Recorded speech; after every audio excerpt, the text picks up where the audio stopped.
হত্যা, গুম, খুন, গণহত্যা, নির্যাতন, নিপীড়ন, গণতন্ত্র ধ্বংস করে, দুর্নীতি করে, লক্ষ লক্ষ টাকা বিদেশে পাচার করে দেশটাকে শেষ করে ছাত্র জনতা ঝাঁটাপেটা খেয়ে পালিয়ে যেয়ে এখন দেশ ধ্বংসের ষড়যন্ত্র করছে সাবেক প্রধানমন্ত্রী শেখ হাসিনা। এমনটাই মন্তব্য করেছেন সাবেক স্বরাষ্ট্র প্রতিমন্ত্রী সোহেল তাজ।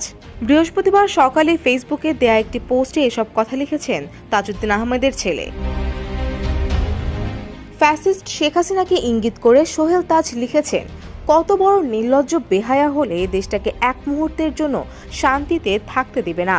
প্রথমে ডিজিটাল জুডিশিয়াল কু এর চেষ্টা, এরপর একের পর এক অপচেষ্টা আনসার বাহিনী দিয়ে, ব্যাটারি রিকশা, নূর হোসেন দিবসে ট্রাম্প কার্ড, ঋণ দেওয়ার প্রলোভন দেখিয়ে শাহবাগে মানুষের জমায়েত করার চেষ্টা, বিভিন্ন কলেজে বিশৃঙ্খলার সৃষ্টি করা, আর এবার ধর্মীয় সম্প্রীতি নষ্ট করে লাশের